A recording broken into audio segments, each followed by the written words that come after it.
അതുപോലെ നിരഞ്ജൻ, നമ്മുടെ കുട്ടികളെല്ലാവരും അറിഞ്ഞിരിക്കേണ്ട ഒരു കാര്യമാണ് ഐസറും നൈസറും തമ്മിൽ എന്താണ് വ്യത്യാസം? അങ്ങനെ അതിൻ്റെ ഒരു എന്താ കാര്യമാണ് നമുക്ക് കുട്ടികളോട് പറയാൻ പറ്റുക? ഐസറുകളായാലും നൈസറുകളായാലും റിസർച്ചിൻ്റെ കാര്യത്തിൽ എനിക്ക് തോന്നുന്നില്ല ഒന്നും മറ്റൊന്നിനേക്കാൾ മികച്ചതോ മോശമായിട്ട് പറയാൻ സാധിക്കുകയെന്ന്. എന്നിരുന്നാലും ഐസർ വരുന്നത് അറ്റോമിക് എനർജി, നൈസർ വരുന്നത് അറ്റോമിക് എനർജി ഡിപ്പാർട്ട്മെൻറ്റ് അണ്ടറിലാണെങ്കിൽ ഐസർ വരുന്നത് സയൻസ് ആൻഡ് ടെക്നോളജിയുടെ അണ്ടറിലാണ്. അപ്പോൾ അതിൻ്റെ അനുസരിച്ച് തന്നെ ഫണ്ടിങ് ചാനലുകളിലും അതേപോലെ ബാക്കിയുള്ള ഔദ്യോഗിക തലത്തിലുള്ള വ്യത്യാസങ്ങൾ ഉണ്ടാവും. അതേപോലെ തന്നെ സ്കോളർഷിപ്പാണ് മേജറായിട്ട് വരുന്ന ഒരു വ്യത്യാസം. അത് നൈസറിൽ പഠിക്കുന്ന എല്ലാ കുട്ടികൾക്കും ഉറപ്പായിട്ടും ദിശ എന്ന് പറയുന്ന സ്കോളർഷിപ്പ് വഴി മാസം 5000 രൂപ ലഭിക്കുന്നതാണ് നൈസറിൽ പഠിക്കുന്ന കുട്ടികൾ. അതുപോലെ തന്നെ ഇന്റേൺഷിപ്പിന് പോവുകയാണെങ്കിൽ 20,000 രൂപ കണ്ടിൻജൻസി ഗ്രാൻഡ്, അതായത് നമ്മുടെ ചെലവിനനുസരിച്ച് 20,000 രൂപ വരെയും ലഭിക്കാൻ ഉള്ള വകുപ്പുണ്ട്. എന്നിരുന്ന ഐസറിലാണെങ്കിൽ ഇൻസ്പയർ സ്കോളർഷിപ്പ്, അതായത് ഇൻസ്പയറിന്റെ മാനദണ്ഡം വേറെയാണ്. അത് നമ്മുടെ +2 ലെവലിലുള്ള മാർക്ക് അനുസരിച്ചിട്ടാണ് ഇൻസ്പയറിന്റെ സ്കോളർഷിപ്പ് കിട്ടുന്നത്. അപ്പോൾ ഇൻസ്പയർ ഉള്ളവർക്ക് മാത്രമാണ് ഐസറിൽ സ്കോളർഷിപ്പ് ലഭിക്കുന്നത്. അതേപോലെ തന്നെ ഫീസിന്റെ കാര്യത്തിലും വ്യത്യാസം വരുന്നുണ്ട്. ഐസറുകളിൽ നൈസറിനെ അപേക്ഷിച്ച് ഫീസ് കൂടുതലാണ്. എനിക്ക് തോന്നുന്നു നൈസറുകളിൽ കുറച്ചുകൂടെ സബ്സിഡൈസ്ഡ് ആണ് പഠനം, അങ്ങനെ നോക്കുകയാണെങ്കിൽ. ഇവിടെ എത്ര ഫീസ് വരുന്നുണ്ട്? ഒരു സെമസ്റ്ററിന് 9,800, ഒരു 10,000 രൂപയോളം മാത്രമേ ഫീസ് വരുന്നു. ശ്രദ്ധിക്കേണ്ടതായിട്ടുള്ള കാര്യം, അതിൽ മെസ് ഫീസ് ഇൻക്ലൂഡഡ് അല്ല. മെസ്സിന്റെ സിസ്റ്റമായിട്ട് നൈസറിൽ തൽക്കാലം നിലവിലില്ല. ക്യാൻറ്റീൻ സിസ്റ്റം ആണുള്ളത്, അതായത് ഭക്ഷണം കഴിക്കുന്നതിനനുസരിച്ച് പേ ചെയ്യുക എന്നുള്ള സിസ്റ്റം ആണുള്ളത്. എന്തായാലും വളരെ ചുരുങ്ങിയ ചെലവിൽ നമുക്ക് ഈ ഇന്റഗ്രേറ്റഡ് MSc പ്രോഗ്രാം പഠിച്ചു പുറത്തിറങ്ങുക എന്നുള്ളതാണ് നൈസറിന്റെ ഒരു വലിയൊരു നൈസറിനെ ആകർഷണമാക്കുന്നത്. അതോടൊപ്പം തന്നെ നമുക്ക് 5000 രൂപ ഒരു പ്രതിമാസം ഈ 5 വർഷവും നമുക്ക് കിട്ടും എന്നുള്ളതാണ്. അപ്പം അതൊരു പ്രധാനപ്പെട്ട കാര്യമാണ്. കാരണം ഉന്നത പഠനം എന്നുള്ളത് സാമ്പത്തികമായ പ്രശ്നങ്ങൾ കൊണ്ട് തട്ടി നിൽക്കുന്നില്ല. ഇത്തരം ദേശീയ പഠന സ്ഥാപനങ്ങൾ പ്രവേശനം ലഭിക്കുന്ന കുട്ടികൾക്ക് ഒരു സാമ്പത്തിക ബാധ്യതയും കൂടാതെ സ്കോളർഷിപ്പ് ഇങ്ങോട്ട് വാങ്ങിക്കൊണ്ട് പഠിക്കാമെന്നുള്ളത് നിസ്സാര കാര്യമല്ല. ഇന്റേൺഷിപ്പ് പ്രോഗ്രാമിനെ കുറിച്ചൊന്ന് വിശദമാക്കാമോ? ഇന്റേൺഷിപ്പ് പ്രോഗ്രാമുകൾക്ക് നൈസറുമായി ബന്ധമൊന്നുമില്ല, പക്ഷെ റിസർച്ചിന് താല്പര്യപ്പെടുന്ന ആൾക്കാർ അറിഞ്ഞിരിക്കേണ്ട ഒരു സംഗതിയാണ്. അതായത് നമ്മൾ അണ്ടർഗ്രാഡ് തലത്തിൽ തന്നെ നമുക്ക് ഇന്റേൺഷിപ്പുകൾ ചെയ്യാനും അതുവഴി വേറെ ലാബുകളിൽ പ്രവർത്തിക്കാനും വേറെ പ്രൊഫസർമാരുമായി ബന്ധപ്പെട്ട് കാര്യങ്ങൾ ചെയ്യാനും ഒക്കെയുള്ള ഒരു സാധ്യത നമുക്ക് തുറന്നു തരുന്നുണ്ട്. ഇന്റേൺഷിപ്പ് പ്രോഗ്രാമുകൾ ഇന്ത്യയിലെ മേജർ യൂണിവേഴ്സിറ്റികൾ, റിസർച്ച് യൂണിവേഴ്സിറ്റികൾ, IISc ആയാലും ഐസറുകളായാലും IIT ഒക്കെ തന്നെ ചെയ്യുന്നുണ്ട്. ഇന്റേൺഷിപ്പ് പ്രോഗ്രാമുകൾ വഴി നമുക്ക് ഇന്റേൺഷിപ്പിന് അപേക്ഷിക്കാം. അതല്ലെങ്കിൽ നമുക്ക് ഡയറക്റ്റ് ആയിട്ട് പ്രൊഫസർമാരെ കോണ്ടാക്ട് ചെയ്ത് അവരുമായുള്ള ഒരു കമ്മ്യൂണിക്കേഷൻ വഴിയും നമുക്ക് ഇന്റേൺഷിപ്പുകൾ ചെയ്യാവുന്നതാണ്.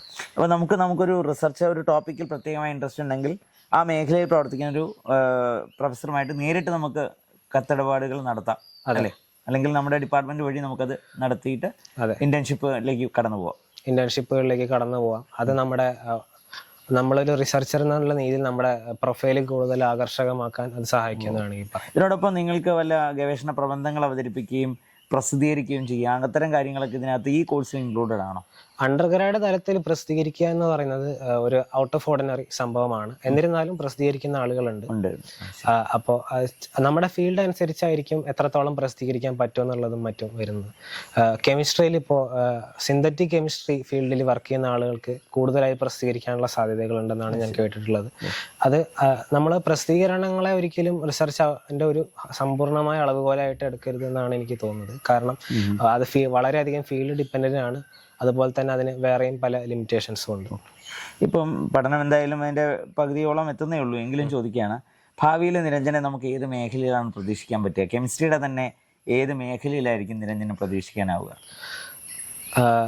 ഇപ്പോൾ ഞാൻ ചിന്തിക്കുന്നത്, എനിക്ക് തോന്നുന്നു കെമിസ്ട്രിയും ബയോളജിയും തമ്മിലുള്ള ഒരു ഇന്റർഫേസ് എന്ന് പറയുന്ന പോലെ, അതായത് സ്മോൾ മോളിക്യൂൾസ് ഉപയോഗിച്ച് എങ്ങനെ നമുക്ക് ബയോളജിക്കൽ സിസ്റ്റംസിനെ പഠിക്കാം, അല്ലെങ്കിൽ എൻസൈമുകൾ അതേപോലത്തെ ബയോളജിക്കൽ ഏജന്റുകളെ നമുക്ക് ചെറിയ മോഡിഫിക്കേഷൻസ് വരുത്തുന്നത് വഴി എങ്ങനെ ചില കാര്യങ്ങളൊക്കെ എസ്റ്റാബ്ലിഷ് ചെയ്യാം. അത് കെമിക്കൽ ബയോളജി എന്നാണ് ആ ഫീൽഡ് ലൈക്ക് ബ്രോഡ്ലി അറിയപ്പെടുന്നത്. വളരെ വെൽ ഡിഫൈൻഡ് ആയിട്ടുള്ള ഒരു ഫീൽഡൊന്നും അല്ല ഇത്. അപ്പോൾ അങ്ങനത്തെ ഒരു ഫീൽഡിലേക്ക് പോകണം എന്ന് ആഗ്രഹമുണ്ട്. ഈ ഇപ്പം ഞാൻ ലാസ്റ്റ് ചെയ്ത ഇന്റേൺഷിപ്പിന്റെ സമയത്താണ് എനിക്ക് അങ്ങനെ തോന്നിയിട്ടുള്ളത്. അപ്പോൾ അതിനായിട്ട് ഭാവിയിൽ എന്തെങ്കിലും ചെയ്യണമെന്നാണ് കരുതുന്നത്. ശരിക്കും പറഞ്ഞാൽ നമ്മുടെ താല്പര്യം കൂടുതൽ രൂപപ്പെട്ടു വരുന്നത് ഇത്തരം ഇന്റേൺഷിപ്പുകളിലൂടെയും പ്രോജക്റ്റുകളിലൂടെയും. അതെ അതെ, 100% നമ്മൾ റിസർച്ചിന്റെ ഓപ്പർച്യൂണിറ്റീസിലേക്ക് കൂടുതൽ കടന്നു ചെല്ലുമ്പോഴാണ് എനിക്ക് തോന്നുന്നു കൂടുതൽ നമുക്ക് എന്താണ് ചെയ്യേണ്ടതെന്നുള്ള ധാരണ വരുന്നത്. ഒരു പരിധിവരെ ഈ ഇന്നത്തെ കാലത്തെ റിസർച്ച് ഒരു പരിധിവരെ ഇത്തരത്തിൽ ഇന്റർ ഡിസിപ്ലിനറി ആയിരിക്കും അല്ലേ? ഇപ്പം കെമിസ്ട്രിയും ബയോളജിയുടെ കോമ്പിനേഷൻ എന്ന് പറഞ്ഞ പോലെ അതായിരിക്കും അല്ലേ? അതെ, പ്യുവർലി ഒരു ഫീൽഡിൽ നിന്നുകൊണ്ട് മാത്രമുള്ള റിസർച്ചിനും അതിൻ്റെതായ സാധ്യതകളുണ്ട്. ഇന്റർ ഡിസിപ്ലിനറി ആയുള്ള റിസർച്ചിനെ പ്രോത്സാഹിപ്പിക്കുക എന്നുള്ളതാണ് മെയിനായിട്ട് ഈ ഐസർ, നൈസർ, അതേപോലെ IAS പോലുള്ള സ്ഥാപനങ്ങളിലൂടെ അവർ ലക്ഷ്യമിടുന്ന ഒരു കാര്യങ്ങൾ. നേരത്തെ ഇവിടെ സൂചിപ്പിച്ച പോലെ നിരഞ്ജനെ പോലെയുള്ള കുട്ടികളുടെ വലിയൊരു പ്രസക്തി എന്താണെന്ന് വെച്ചാൽ, നമ്മുടെ സാധാരണ ഒരു വിദ്യാലയ പശ്ചാത്തലത്തിൽ നിന്നും കുടുംബ പശ്ചാത്തലത്തിൽ നിന്നുമൊക്കെ വന്ന് ദേശീയ നിലവാരമുള്ള സ്ഥാപനത്തിലേക്ക് പഠിക്കാൻ യോഗ്യത നേടിയ ആളെന്ന് തന്നെയാണ്. അപ്പോൾ ആ നിലയ്ക്ക് ഇപ്പം നമ്മുടെ ഭൂരിപക്ഷം കുട്ടികളും പ്രത്യേകിച്ച് പൊതുവിദ്യാഭ്യാസ മേഖലയിൽ പഠിക്കുന്ന കുട്ടികൾക്ക് നിരഞ്ജന് ഷെയർ ചെയ്യാൻ പറ്റുന്ന ചില കാര്യങ്ങൾ എന്തായിരിക്കും? പ്രത്യേകിച്ച് അവരുടെ പ്രിപ്പറേഷൻ സ്റ്റേജിലും സ്കൂൾ ലെവലിലും അവർ പഠനത്തിലും പുലർത്തേണ്ട ചില ശ്രദ്ധകളെക്കുറിച്ച്, ചില രീതികളെക്കുറിച്ച് ഒക്കെ ഉണ്ടാവും. നിരഞ്ജൻ എന്താണ് ഇത്തരത്തിലുള്ളൊരു കാര്യം കുട്ടികളായിട്ട് പറയാനുള്ളത്? എനിക്കിപ്പോൾ നൈസറിലുള്ള ബാക്കി സുഹൃത്തുക്കളായിട്ടൊക്കെ സംസാരിച്ചതിൽ നിന്ന് കിട്ടിയ ചില ഇൻസൈറ്റ്സ് മാത്രമാണ് ഞാൻ പറയുന്നത്. അതായത് നമ്മുടെ സ്കൂളുകളിൽ പലപ്പോഴും പഠിക്കുമ്പോൾ അതിൻ്റെതായ ഫുള്ളായി അതിനെ മനസ്സിലാക്കി പഠിക്കുക എന്നുള്ളതിലുപരി എക്സാമിന് വേണ്ടി പഠിക്കുക, അല്ലെങ്കിൽ അതിൻ്റെ ഒരു വളരെ സൂപ്പർഫിഷ്യലായ രീതിയിൽ ചോദ്യങ്ങൾ എങ്ങനെ വരുന്ന ആ രീതിയിൽ മാത്രം പഠിക്കുക എന്നുള്ള ഒരു ടെൻഡൻസി വളരെ വ്യാപകമാണ്. അത് പൊതുവിദ്യാലയങ്ങളുടെയോ അല്ലെങ്കിൽ അതല്ല സ്വകാര്യ വിദ്യാലയങ്ങളിലോ അങ്ങനെ ഒതുക്കി നിർത്താൻ പറ്റുന്ന ഒരു സംഗതിയല്ല. അത് വിദ്യാഭ്യാസ രംഗത്താകെയുള്ള ഒരു ടെൻഡൻസിയാണ്. അപ്പോൾ നമ്മൾ പലപ്പോഴും ഞാൻ കേട്ടിട്ടുള്ളത് അത് ഒരു വൈരുദ്ധ്യം പോലെ തോന്നാം. കാരണം എൻട്രൻസ് എന്ന് പറയുന്നത് പൂർണ്ണമായിട്ടും MCQ സോൾവ് ചെയ്യാൻ വേണ്ടിയിട്ടുള്ള ഒരു പ്രിപ്പറേഷനാണ്. എന്നിരുന്നാൽ കൂടെ ഈ MCQ സോൾവ് ചെയ്യാൻ വേണ്ടിയിട്ടുള്ള പ്രിപ്പറേഷനിലൂടെയാണ് അവർ കൂടുതൽ പലപ്പോഴും ഈ സബ്ജക്റ്റിനെ അറിയുന്നതും അതേപോലെ അതിനെ മനസ്സിലാക്കി കൂടുതൽ ആഴത്തിൽ അതിനെ സമീപിക്കാൻ അവർക്ക് കഴിയുന്നതും. അപ്പോൾ ഒരു സബ്ജക്റ്റ് പഠിക്കുമ്പോൾ അതിൻ്റെ ഒരു ഫുള്ളി ഡീറ്റെയിൽഡായി അതിനെ മനസ്സിലാക്കാനും അതുപോലെ തന്നെ അതിലെ ഇൻ ആൻഡ് ഔട്ട് അതിനെപ്പറ്റി ഒരു ഐഡിയ ഉണ്ടാക്കാനും ശ്രമിക്കുന്നതിലൂടെ തന്നെ നമ്മുടെ ഒരു ധാരണ മെച്ചപ്പെടുത്താനും നമ്മളെ തന്നെ കുറച്ചുകൂടെ കോമ്പറ്റീറ്റീവ് ആക്കാനും കഴിയാമെന്നാണ് കരുതുന്നത്. അത് എൻട്രൻസുകൾക്ക് അങ്ങനെ ഒരു റോളുണ്ട്. അതായത് സബ്ജക്റ്റിനെ കുറച്ചുകൂടി ആഴത്തിൽ മനസ്സിലാക്കാനും തറവാക്കാനും എൻട്രൻസ് പരീക്ഷകൾ സഹായിക്കുന്നുണ്ട്. അങ്ങനെ എൻട്രൻസ് പരീക്ഷകളുടെ ആവശ്യം അവിടെ വരുന്നത് അതൊരു നല്ല കാര്യമാണെന്നുള്ളതും കൂടെ നമ്മൾ മനസ്സിലായി. അതായത് ഈ സാധാരണ നിലയ്ക്ക് നമ്മൾ വിദ്യാലയത്തിൽ പഠിക്കുമ്പോൾ തന്നെ ആഴത്തിൽ കോൺസെപ്റ്റ് പഠിക്കുകയും വിശകലനം ചെയ്യുകയും ചെയ്തു കഴിഞ്ഞാൽ ഏത് പരീക്ഷയും അവർക്ക് അഭിമുഖീകരിക്കാൻ പറ്റും. അപ്പം പ്രത്യേകിച്ചൊരു കോച്ചിങ്ങിന്റെ ആവശ്യമില്ല. പക്ഷേ അത് ചെയ്യാതിരിക്കുമ്പോഴാണ് കോച്ചിങ് കൂടുതൽ ആവശ്യമായി വരുന്നത്. അങ്ങനെയാണോ? അതെ, അതായത് നമ്മുടെ വിദ്യാഭ്യാസത്തിനെ കൂടുതലൊരു ഭാവിയിലേക്ക് എന്ത് എന്നുള്ള രീതിയിലും കൂടെ കൺസിഡർ ചെയ്തുകൊണ്ട് ആ ഒരു രീതിയിൽ അതിനാവശ്യമായ ഒരു നിലവാരത്തിൽ എനിക്ക് തോന്നുന്നു കുട്ടികളുടെ പ്രിപ്പറേഷൻ ആയാലും എല്ലാം കൊണ്ടുവരേണ്ടതുണ്ട് എന്നാണ് എനിക്ക് തോന്നുന്നത്. കാരണം അതിനാവശ്യമായ എല്ലാ റിസോഴ്സസും ടീച്ചർമാരായാലും അതേപോലെ സ്കൂൾ തലത്തിലായാലും നമുക്കുണ്ട്. എന്നിരുന്നാലും പരീക്ഷയ്ക്ക് വേണ്ടി മാത്രം ഉള്ള ഒരു സൂപ്പർവിഷ്യൽ രീതിയിൽ നമ്മുടെ വിദ്യാഭ്യാസം മാറിപ്പോകുന്നുണ്ടോ എന്ന് എനിക്ക് സംശയമുണ്ട്. അതായത് ശരിക്കുള്ളൊരു പഠനം ആഴത്തിലും പരപ്പിലും അതിന് വിശകലനാത്മകമായിട്ടും ക്രിട്ടിക്കലായിട്ടും ഒക്കെ നടക്കേണ്ടതുണ്ട്. അത് കേവലം പരീക്ഷയ്ക്ക് മാർക്ക് കിട്ടുക എന്നുള്ള ഒറ്റ ലക്ഷ്യത്തിൽ മാത്രം പോയാൽ പോരാ എന്ന് തന്നെയാണ് നിരഞ്ജന്റെ ഒരു അഭിപ്രായം. പിന്നെ എനിക്കൊരു കാര്യം സൂചിപ്പിക്കാനുള്ളത്, നൈസറുമായി ബന്ധപ്പെട്ട് ഓൺലൈനിൽ പല കോച്ചിങ് സെന്ററുകളും അതേപോലത്തെ സ്ഥാപനങ്ങളും അപ്ലോഡ് ചെയ്തിരിക്കുന്ന ചില വീഡിയോസ് ചെറിയ രീതിയെങ്കിലും തെറ്റിദ്ധരിപ്പിക്കുകയാണെന്ന് നൈസറിൽ ഇരിക്കുമ്പോൾ എനിക്കും ചില സുഹൃത്തുക്കൾക്കും തോന്നുകയുണ്ടായി. അതിന് ഞങ്ങളിട്ട റെസ്പോൺസുകളൊക്കെ അവർ ഡിലീറ്റ് ചെയ്ത് കളയാനുണ്ടായത്. അപ്പോൾ അത് പറയാനുള്ള ഒരു വേദിയായിട്ട് ഞാനിത് ഉപയോഗിക്കുകയാണ്. അപ്പോൾ അതായത് നൈസറിൽ പഠിച്ചാൽ ഉയർന്ന പാക്കേജ് കിട്ടും, അല്ലെങ്കിൽ നമ്മുടെ ഫൈനൽ ഇയറിൽ നമുക്ക് ഏതായാലും വിദേശത്ത് പോകാൻ പറ്റും, അല്ലെങ്കിൽ നൈസർ കഴിഞ്ഞാൽ ഉറപ്പായിട്ടും വിദേശത്ത് പോകാൻ പറ്റും എന്നുള്ള രീതികളിലൊക്കെ പലരും ചർച്ച ചെയ്യുന്നതായിട്ട് കണ്ടിട്ടുണ്ട്. അങ്ങനെയുള്ള യാതൊരു ഗ്യാരണ്ടികളും നമുക്ക് നൈസർ എന്ന് പറഞ്ഞ സ്ഥാനത്തിൽ പഠിക്കുന്നത് കൊണ്ട് കിട്ടുന്നില്ല. പക്ഷെ നമുക്ക് റിസർച്ച് എൻവയോൺമെന്റ് എന്നുള്ള രീതിയിലും റിസോഴ്സസ് പ്രൊവൈഡ് ചെയ്യുന്നു എന്നുള്ള രീതിയിലും വളരെ ഒരു ഉയർന്ന നിലവാരം നൈസർ പുലർത്തുന്നുണ്ട്.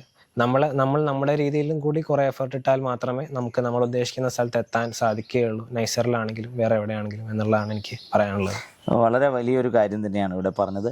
കാരണം ഇത്തരം സ്ഥാപനങ്ങളിലേക്ക് പഠിക്കാൻ തയ്യാറെടുക്കുന്ന കുട്ടികൾ ഓർക്കേണ്ട ഏറ്റവും പ്രധാനപ്പെട്ട കാര്യം, ഒരു കാരണവശാലും ഉയർന്ന വരുമാനം കിട്ടും അല്ലെങ്കിൽ പണമാണ് തൻ്റെ ലക്ഷ്യം എന്ന് ഉള്ളവർ ഇത്തരം ഗവേഷണ മേഖലയിലേക്ക് ആയിരിക്കരുത് ശ്രദ്ധ കേന്ദ്രീകരിക്കേണ്ടത്. വിദേശ പഠനം, അതുപോലെ തന്നെ വിദേശത്ത് പോകാൻ വേണ്ടി ഇതൊരു ഏണിപ്പടിയാക്കി മാറ്റുക എന്ന ഒരു രീതിയിൽ ചിന്തിക്കുമെന്നവരും ഇത്തരത്തിലുള്ള സ്ഥാപനങ്ങളെ ലക്ഷ്യമിടരുത്. കാരണം ഈ നൈസറായാലും ഐസറായാലും IISc ആയാലും ഇത്തരം സ്ഥാപനങ്ങൾ രാജ്യത്ത് സ്ഥാപിച്ചതിൻ്റെ പിന്നിൽ വളരെ കൃത്യമായ ലക്ഷ്യങ്ങളുണ്ട്, ഉദ്ദേശ ലക്ഷ്യങ്ങളുണ്ട്. അത് രാജ്യത്തിനാവശ്യമായ ലോകത്തിനാവശ്യമായ മികച്ച ഗവേഷകരെ സൃഷ്ടിക്കുക എന്നത് തന്നെയാണ്. ശാസ്ത്ര ലോകത്തിന് ഭാവിയിലേക്ക് വേണ്ട കോൺട്രിബ്യൂഷൻസ് നൽകാൻ സന്നദ്ധതയുള്ള ആളുകളെ, അതിനാത്മാർത്ഥമായിട്ട് ജീവിതാർപ്പണം നടത്താൻ സന്നദ്ധതയുള്ള യുവാക്കളെ ഡെവലപ്പ് ചെയ്യുക എന്നത് തന്നെയാണ് സ്ഥാപനം. തീർച്ചയായിട്ടും പണമോ വിദേശവാസമോ ലക്ഷ്യമിടുന്നവർക്ക് ഒരുപക്ഷെ ഇത്തരത്തിലുള്ള ഒരു ആത്മാർപ്പണം സാധിക്കുമോ എന്ന് സംശയമുണ്ട്. അപ്പോൾ നിരഞ്ജൻ പറഞ്ഞത് അതിനുള്ളിൽ വളരെ വലിയൊരു മെസ്സേജ് ഉണ്ട്. ഒരുപക്ഷെ ഒരു കോച്ചിങ് ഇൻഡസ്ട്രിയുടെ ഭാഗമൊക്കെ ആയിട്ട് നിൽക്കുന്ന അവർക്ക് അതിൻ്റെ കോച്ചിങ് പ്ലാൻ വിൽക്കാൻ അല്ലെങ്കിൽ അത് കുറേ കൂടി ആകർഷകമാക്കാൻ ഇത്തരത്തിലുള്ള ചില വാഗ്ദാനങ്ങൾ കൊടുക്കേണ്ടി വരുമായിരിക്കും. പക്ഷേ അതിനെ വിവേചന ബുദ്ധിയോടെ തിരിച്ചറിയുകയും കൃത്യമായിട്ടുള്ള ഒരു ലക്ഷ്യം മാത്രമുള്ളവർ ഇവിടേക്ക് എത്തുക ചെയ്യണമെന്നുള്ളതാണ് ഞങ്ങൾ ആഗ്രഹിക്കുന്നത്. നിരഞ്ജൻ അതിലേക്ക് ഒരു സ്വന്തം അനുഭവം കൂടെ കൂട്ടിച്ചേർത്തപ്പോൾ അതിന് കുറേ കൂടി വ്യക്തത കൈവന്നു. വളരെ നന്ദി നിരഞ്ജൻ, വളരെ കൃത്യമായ ഒരു മെസ്സേജ് നമ്മുടെ കുട്ടികൾക്ക് കൊടുത്തതിന്. എന്തായാലും ഒരിക്കൽ കൂടി നിരഞ്ജൻ്റെ പഠന ഗവേഷണ മേഖലയിലും ഭാവി കരിയറിലേക്കും വേണ്ട എല്ലാ ആശംസകളും ഒരിക്കൽ കൂടി. Thank you very much. എന്തായാലും സന്തോഷം.